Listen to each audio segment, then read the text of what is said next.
Karate Kid Legends is hitting theaters here in the United States this weekend. And it's so impressive between this movie and Cobra Kai, how a franchise that's been around for nearly 40 years is still making stuff that people are excited about.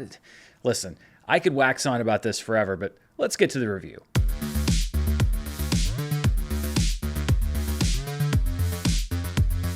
This video is brought to you by Square. Get up to $200 off Square hardware when you sign up at square.com/go/Dan, and stay tuned after the video for more info. Hello everybody, I'm Dan Murrell here with the first of a couple of road reviews this week, and the first one is for Karate Kid Legends, which is from veteran TV director John Entwistle in his feature debut, with a script from Rob Lieber, whose film credits include Peter Rabbit and Goosebumps 2. Haunted Halloween. Ben Wong, perhaps best known for his role on the show American-Born Chinese, steps in as the next Karate Kid, who in this version is named Li Fong. He's relocating from Beijing to New York with his mother, who's played by Ming-Na Wen, and he leaves behind his kung fu instructor, Mr. Han, played by Jackie Chan, reprising his role from 2010's Karate Kid. But as tends to happen in Karate Kid movies, Li Fong soon needs to compete in the annual Five Boroughs Karate Tournament, requiring the help not just of Mr. Han, but also of Ralph Macchio's Daniel LaRusso, the original Karate Kid, who helps Li Fong merge Sensei Miyagi's karate with Shifu Han's kung fu. Ralph Macchio and Jackie Chan launched a global search for the star of this movie back in 2023, and the good news is that I think they found a good one. Ben Wong has the fighting skills, but he's also able to craft a likable character at the heart of this movie. Li Fong is working to overcome a lot in Karate Kid Legends, and Wong shoulders all of his responsibilities well. Unfortunately, the more seasoned professionals behind the camera, and especially the movie screenwriter, don't hold up their end of the bargain. And listen, I'm partially a kid of the 80s, but I didn't grow up with Karate Kid like a bunch of my friends did. I actually didn't see the movie until I was into my 20s, but I still liked the film. I still like it today. And the reason is that you can detach it from childhood nostalgia and you can detach it from the 80s, and it works because it knows how to craft character and story and people that you care about. It's able to build those characters, to deepen them as the movie goes on, and then to build everything to that crescendo in the movie's final few minutes. The original Karate Kid is proof that you can make populist entertainment with real heart and soul.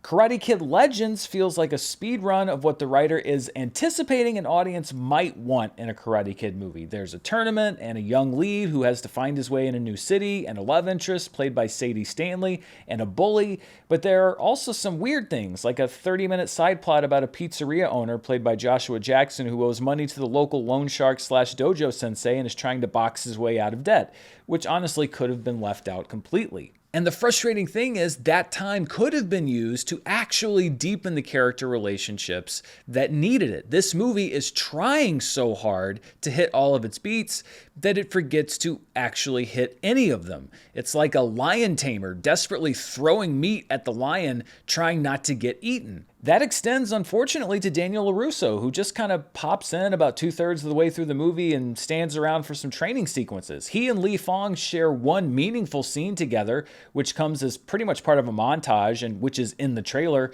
Other than that, there's one nice scene between Ralph Macchio and Jackie Chan, but that's about as deep as it goes. The cast overall is strong. I mean, you have the bones of a good movie there, but there's no follow-through. I mean, this film commits the cardinal sin of wasting Ming-Na Wen, and nobody should ever waste Ming-Na Wen. The filmmakers had all of these fresh ingredients in front of them, and they could have made a really nice meal, but instead they chose to just chuck everything into the microwave and hit the reheat button. Karate Kid Legends isn't devoid of charm, but it also isn't that appealing because it kind of chooses not to be. Here's what the movie does deliver to help you judge whether or not you want to see it.